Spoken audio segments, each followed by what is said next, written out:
Lauderdale, Rick Scott and family, they've been watching the returns at the Hilton down in Fort Lauderdale, and we are waiting for him to take the podium and speak. As you heard at the very top of our newscast, breaking news, just as we came into the 11 o'clock news, the Associated Press declared Scott the winner of the GOP primary for governor, and it looks like a campaign worker, perhaps a friend of his maybe, has taken the stand and is warming up the crowd. Yeah, he is warming up that crowd. That is an excited crowd because Attorney General Bill McCollum was thought to have a lock on that GOP spot until controversial billionaire and former hospital administrator Rick Scott of Naples opened up his huge checkbook, got into this race, and then just about 15 minutes ago, the Associated Press declaring Rick Scott the winner for the Republican race for Florida governor. We are still waiting for Rick Scott to walk up there amongst that sea of people and all those signs and everybody waving their flags there. Rick Scott going to get up there and give his winning speech, but Bill McCollum saying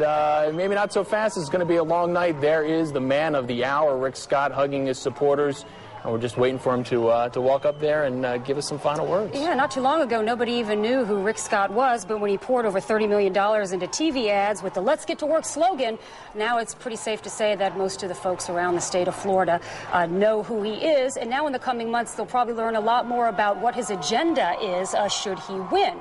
Looks like he's about to take the podium right now with his wife. Let's listen in. Thank everybody. Thank everybody from the bottom of my heart. Thank you very much. We did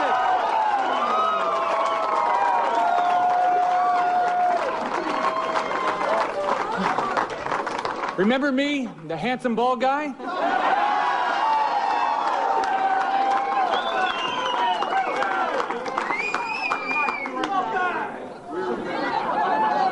With a deep sense of humility, I'm here tonight to accept the Republican nomination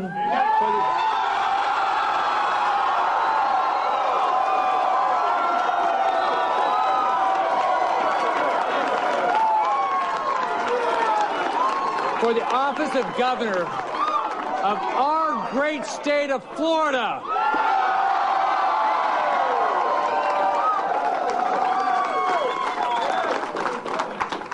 The people of Florida have spoken, and I like what they've said.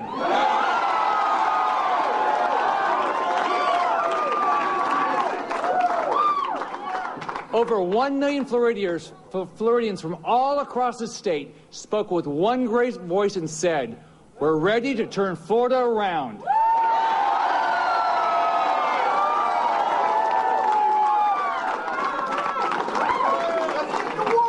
Let's get to work.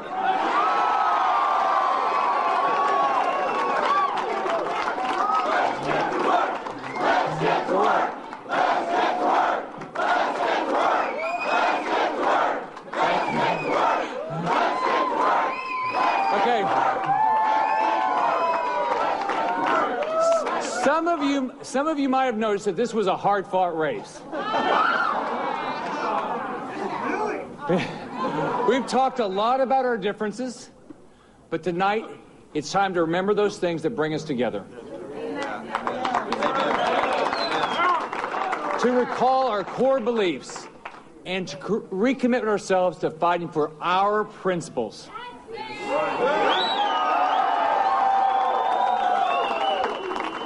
The Republican Party will come together, and the reason we will come together is our shared devotion to the values that make America great.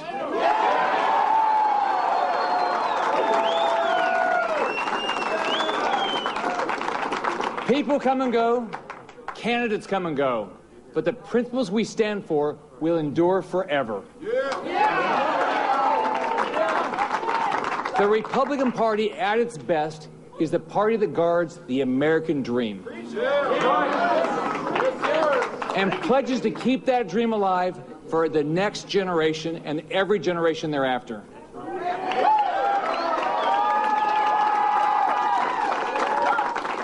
As you know, I started in public housing, and I've absolutely lived the American dream.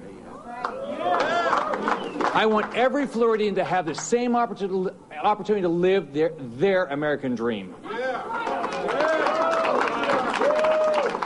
Today, the leaders of the other party, President Obama, Senator Reid, and Speaker Pelosi, they're destroying the American dream for the next generation. We are not going to allow that to happen in Florida.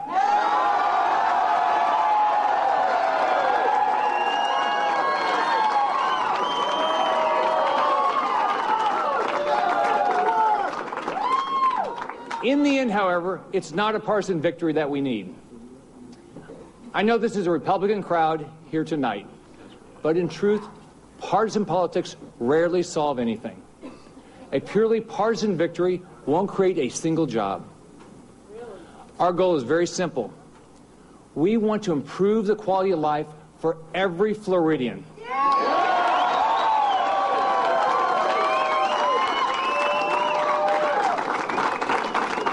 And we believe that the only way to do that is to make the government work for us instead of us working for the government.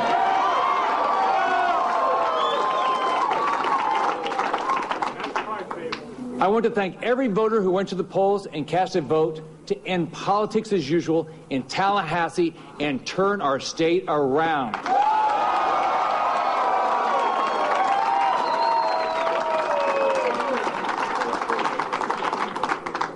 I want to thank every single Floridian who voted to give me a chance to lead this state we all love.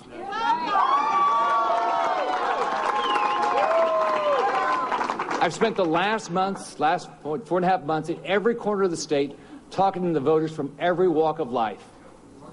Those voters took a chance on me today.